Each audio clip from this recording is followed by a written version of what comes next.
Enggak.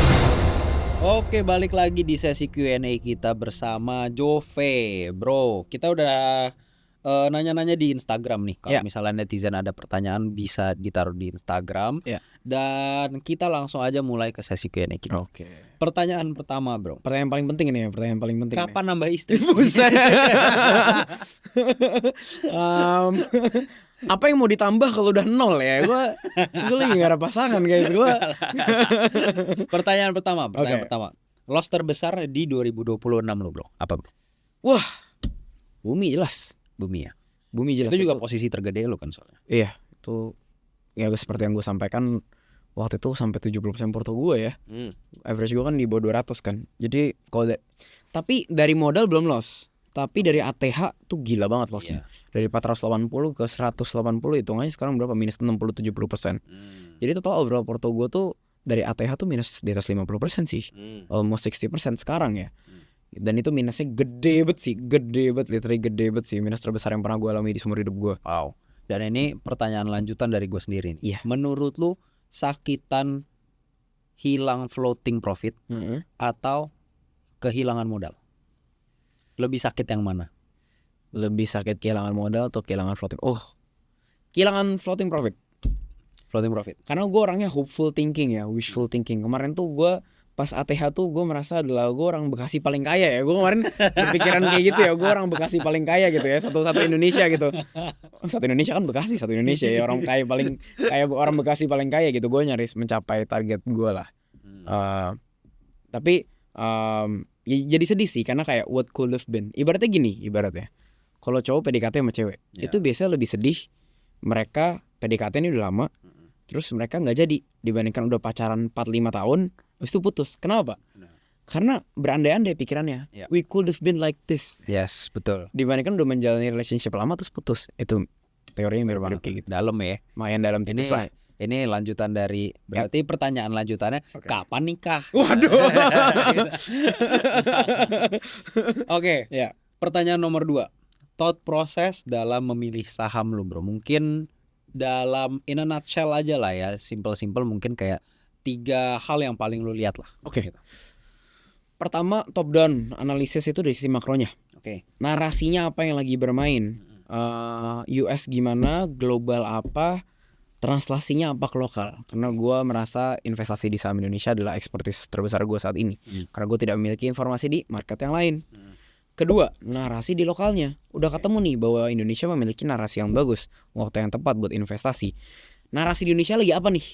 Kayak sekarang komoditis, karena AI to energy, harga komoditis lagi naik, makroekonomi Indonesia lagi mendukung, lagi super cycle juga. Oke, ketemu nih thought prosesnya kedua, yaitu adalah sektoral dan subsektoral decision. Habis itu ketika udah ketemu subsektornya, which is mungkin batu bara dan tembaga gitu ya, atau nikel, cari bottom up-nya. Secara emiten gue checklistnya 3. Secara valuasi belum kemahalan, valuasi di masa depan ya, forward earnings ya. Karena gue kayaknya sekarang agak susah kalau lu valuasi present doang. Kayak pakai PE PB kayak udah agak susah. Jadi harus pakai future PE, future PB gitu kan. Price to book value, price to earnings value. Kedua, narasi di masa depan. Karena menurut gue kalau saham punya fundamental sekarang belum tentu diapresiasi. Bukan berarti nggak bisa naik ya, tapi belum tentu diapresiasi karena dia nggak punya narasi yang menarik. Sama ketiga sih alasan kepentingan pemilik ya. Itu penting banget. Jadi kita lihat behavior si konglo dan ownernya nih, dia gimana kalau nge-trade saham. Apakah dia naikin atau dia biasa nurunin, biasa ngerongkatin retail atau apa kayak yang tadi ngomong di podcast. Kayak gitu in a nutshell. Dan kalau misalnya ada let's say makro checklist gitu, solid. Tapi narasi dari dalam negerinya kurang oke gitu. Jadi ada 2 dari 3 pilar yang lo sebut tadi itu bertolak belakang nih. Apa yang lo lakuin? Pertanyaan bagus. Nggak pernah semuanya checklist sih, Hampir nggak pernah semuanya checklist. Kan tadi ada banyak sub checklistnya kan. Pasti ada satu yang dikorbankan. Kayak misalnya bener kata lo, naratifnya lagi kurang oke, naratif lokalnya gitu. Tapi naratif perusahaannya bagus banget. Kayak contoh Bumi deh kita sebut aja sekarang. Bumi naratif perusahaannya masih oke. Naratif globalnya juga oke. Tapi Indonesia government regulatornya lagi kurang oke. Ya berarti lu forward looking. Kalau lu nggak bisa lihat di sekarang naratif lagi oke, lihat menurut lu ini ada potensi turnaround nggak? Jadi turnaround itu, atau kalau di buku saham itu kayak proses dia membalik gitu, itu bukan cuma dari perusahaannya, tapi bisa juga dari makroekonomi global dan lokal, Mir. Kalau lu percaya nggak Indonesia bakal membaik makroekonomi dan government regulatornya tahun depan? Percaya sih. Percaya kan? Percaya. Ya udah, itu artinya lu berinvestasi di Indonesia dengan berharap bahwa akan ada terjadi turnaround dari sisi regulatori pemerintah. Gitu. Jadi selama kita nggak pernah bisa lihat present looking, pastikan lu ketemu yang forward looking. Pasti bisa ketemu. Oke. Interesting banget. Yang ketiga bro, gimana caranya lu menentukan kapan harus cut loss dan kapan harus hold? Oke. Simple, broken thesis. Gua kalau saham naratif funda harusnya kayaknya broken thesis dan perubahan chart sih. Tren. Jadi kayak broken thesis itu maksudnya gimana? Contohnya Dewa. Misalnya dulu Dewa, jangan Dewa deh, gue broken thesis apa? Pani dulu. Pani ini gue pernah cut loss dulu. Ya. Pani itu tesis gue adalah waktu itu right issue di harga 21.000, 22.000. Free floatnya akan segitu stay, plus dia akan masuk MSCI dan akan dimasukin lahan dan right issue-nya akan dimakan semua sama konglonya, sama Pak Agon, sama Pak Antoni Salim. Tapi yang terjadi saat itu dari 4 tesis gue itu, free float dinaikin karena right issue-nya gue nggak tahu lu ingat atau enggak, tapi right issue dikasih ke publik semua dulu, bukan langsung diserap. Karena right issue dikasih dan itu publik, pertama kali right issue yang harga bawah. Betul. Ya kan? Dan dia right issue di harga bawah. Betul. Karena free float naik gila-gilaan, kepemilikan publik naik gila-gilaan, otomatis MSCI price-nya turun drastis. Dari yang awal ekspektasi di free float saat itu 21% ke 10.000, kalau ingat 10-11.000. Broken thesis kedua. Broken thesis ketiga, ternyata lahan yang dimasukkan nggak sebesar yang gue kira. Dan keempat, dia nggak jadi masuk MSCI karena price action-nya tidak mendukung. Gitu. Jadi, karena broken thesis, ya gue cut loss. Kalau gue cut loss, tapi kalau misalnya kayak Bumi udah turun dari ATH dari 480 60%, 70%, ya gue belum cut loss karena menurut gue belum broken thesis. Meskipun price action-nya tidak mendukung. Tapi seharusnya kalau gue bisa ulang ke kemarin, harusnya gue udah TP sebagian sih harusnya ketika chartnya berubah. Jadi at least kan karena gue udah beggar hampir 3 kali kan, beggar 2,5 kali kan. Harusnya gue amanin modal 1,5 kali, biarin modalnya bergerak gitu. Iya, menarik banget. Dan ini sebenarnya nyambung ke pertanyaan selanjutnya bro. Iya. Ada yang nanya gimana caranya lu approach risk, karena mungkin beda sama gua yang mungkin gua lebih nothing to lose. Sedangkan kayak yang tadi lu cerita, lu datang dari family yang jauh lebih stabil. Iya. Penuh kestabilan. Iya. Bahasanya halus banget ya, family yang penuh kestabilan ya. Tapi intinya gue datang keluarga yang kurang mampu aja sih. Tapi intinya menurut gue cukup gila sih dengan risiko Mir. Gue lebih baik gue gagal mencapai apa yang gue inginkan dibandingkan gue jadi setengah-setengah gitu. Jadi makanya gue tuh approach-nya gue selalu taruh di dana darurat keluarga gue tuh sekian M yang gue tenang dan gue tahu gue bisa hidup di situ. Abis itu saya gue gila-gilain mampus kacau. Gitu kayak bahkan saham-saham backdoor tuh gue masuk gede banget Pak. Yang sekarang lagi rungkat kaca, mungkin Rachel tahu sahamnya apa. Gue kayak tuh nggak tahu lu nggak sih, gue nggak tahu lu kan. Jadi dan itu lumayan tuh 7% 8% porto gue, tapi secara nominal gede banget gitu. Jadi bahkan gue beli banyak banget di harga pas bawah kemarin, jadi mungkin sekarang udah 11-12% porto gue. Tapi intinya gue tuh sangat amat nggak peduli risiko. Karena menurut gue risiko terbesar adalah tidak mengambil risiko. Dan gue merasa gue mendapatkan sparks atau semangat dalam kehidupan ini dari proses mengambil risiko-risiko yang asimetrik sih. Dan gue pun bisa sampai di titik sini karena kayak gitu. Jadi emang gak bisa dimatiin rasa mengambil risikonya. Karena tadi ya udah ada berapa M tadi yang ada di uang keluarga gue gitu. Jadi bisa bilang itu safety net gue.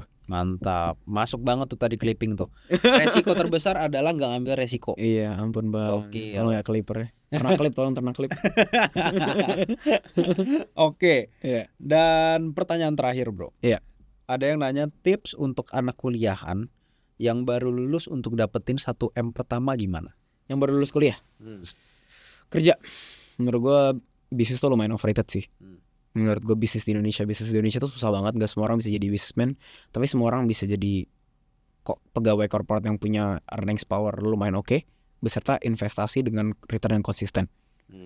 Gue pernah bikin video di YouTube, kalau gak salah ya, kalau lu bisa invest 7 juta per bulan gitu ya, lu cuma butuh yang harusnya lu kayak 15 tahun buat 1M, itu lu bisa kayak 7-8 tahun 1M kalau lu bisa dapet return 20-30%. Gitu. Jadi ya lumayan oke kan, lulus kuliah umur 22, umur 29 udah punya 1M gitu kan. Ya itu lumayan oke sih, pesan dari gue kayak gitu. Atau ya itu pesan buat realistisnya ya. Tapi kalau idealisnya ya pasti gedein earnings power dulu sih. Menurut gue kaya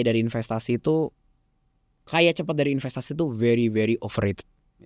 kaya cepet dari investasi itu cuma kalau peluru lu gede. Kalau peluru lu nih pistol nih, pelornya gede nih, itu which is income yang bisa lu tabung.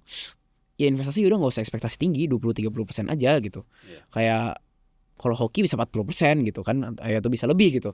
Tapi ya lu targetnya 20-30% aja, lu fokus di gedein peluru investasi lu.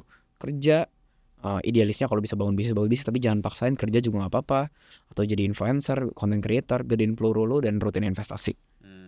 Jadi bikin bisnis menurut lu justru lebih sulit ya, mendingan kerja aja. Menurut gue bikin bisnis lumayan overrated sih. Banyak orang yang mengglorifikasi bisnismen, tapi setelah gue ketemu banyak banget bisnismen, ternyata liquid mereka not that big sih compared to higher upper corporate yang rutin berinvestasi gitu ya. Higher upper corporate maksud gue yang kerja di company-company gede kayak FMCG multinasional, atau di bank-bank yang internasional, atau di consulting, atau di investment banking, atau di big four gitu. Gak beda jauh ternyata, gue baru tahu. Gitu. Menarik. Gue juga baru tahu tuh. Iya, gue baru tahu. Tapi kalau dari segi resikonya sendiri, menurut lu worth it nggak kalau misalnya modal terbatas, tapi lu milih untuk berbisnis dibandingkan jadi entrepreneur gitu ya maksudnya ya, dibandingkan lu kerja konvensional aja? Harus kerja dulu menurut gue. Menurut gue kalau mau jadi businessman yang jago, antara lu hire tim lu yang pernah kerja di sistem dan dia jago banget dan dia bisa bikin sistem buat lu, atau lu nya pernah kerja sama orang. Kayak gue yakin Emir bisa bikin Cak kayak sekarang, salah satu faktornya karena lu melihat sistem dulu di Mandiri seperti apa. Gimana cara nge-treat tim sesama tim lu, gimana cara nge-treat shareholder lu, gimana cara nge-treat tim lu di bawah lu. Itu penting banget loh. Gue gak akan bisa di sini kalau gue gak pernah kerja corporate, karena 60% bisnis itu kan adalah dealing with people ya, internally or externally. Belajar cara nge-treat sama orang gimana? Ya selain dari keluarga, ya dari tempat kerja lu pas dulu kerja. Jadi buat orang yang gak punya modal, menurut gue better lu kerja sama orang dulu sih. Karena gue punya teman yang gak pernah kerja sama orang, bikin bisnis kecumplingan banget dari segala sisi. Bahkan sesimpel mau mencat orang aja bingung mau gimana. Saya gak pernah ada exposure gitu. Mencat orang gimana, hire orang prosesnya gak tahu. Dan learning prosesnya jadi lama, dan trial and error jadi lebih berisiko. Uang yang hilang jadi lebih banyak. Bener banget sih. Gitu. Setuju nggak? Menurut lu gimana? Soft skillnya ya. Iya, soft skillnya yang sebenarnya paling mahal ya. Betul. Kerja. Dan itu emang nggak bisa dibeli dari lu mau beli course apapun, mau belajar dari siapapun nggak bisa sih. Emang harus udah lu jalanin aja ya. Iya benar. Gokil. Kayak kalau misalnya lu punya anak, lu bakal bolehin nggak anak lu langsung jadi investor saham atau bikin bisnis? Atau lu bakal suruh kerja? Kalau investor saham oke lah. Kalau investor saham oke. Karena ya karena nggak ada stakeholdernya kan. Learn by doing oke gitu. Sedangkan kalau bisnis lu gagal, cut loss kan gak segampang itu juga ya. Harus pecat banyak orang, reputasi dan lain-lain. Liquidate aset lu segala macem gitu kan. Ribet sih. Kalau saham lu salah, lu cut loss, lu move on, kelar. Yang rugi lu doang. Iya. Lu sendiri doang. Yang lainnya aman. Iya. Belum kalau lagi bisnis gitu lu pecat orang, PHK orang banyak gitu kan. Lu ngerugin orang lain. Betul. Jadi ya paling bener kita kerja dulu, artinya kita gedein income kita, rajin nabung, investasi. Baru habis itu dapat 1M pertama di berapa tahun tuh? Itu 7 tahun lah menurut gue bisa. Kalau lu bisa kayak invest 6-7 juta per bulan ya berarti lu cari kerja, lu pastiin lu cari kerja yang bisa high income sih. Menurut gue di angka 2 digit lah. Di angka ya 11-12 juta. Cari banyak kok corporate yang bisa provide segitu. Atau enggak so corporate, banyak kok kerja di brand atau kerja di perusahaan menengah yang bisa gaji segitu kalau value lu beneran gede ya. Se-valuable itu. Terus ya lu savings 6-7 juta per bulan. Tekanlah expense lu ke 4-5 juta, bisa kan? Cari kosan 2 juta. Jangan buka Azul gitu, jangan. Jangan buka Azul dong. Apalagi bukanya di beach club gitu kan, harganya 4x gitu, jangan. Jangan naik private jet bareng influencer streamer lagi naik itu, jangan gitu. Jangan kayak gitu, itu enggak boleh kayak gitu. Menyesal nanti lu. Oke lah kalau gitu. Kita sampai sini aja. Thank you bro untuk insight-insightnya. Thank you juga semua teman-teman udah nonton. Semoga berguna, bermanfaat, dan see you di episode selanjutnya. Bye-bye. Kalau tadi Dragon's Nest, kalau ini apa nih? Ini sama sih. Sama juga, Dragon's Nest juga. Oke. Sama. Nanti kalau gue kepikiran gue kasih tau ya. Kalau gue kepikiran biar ada kayak ada saham tipis-tipis gitu di podcast ini. Nanti lu nawarinnya udah ada offernya ya. Udah ada offer. Kalau mau ini IP-nya segini. Gak nyangka gue bakal dapat sponsor nih. Mantap juga. Thank you man, seru.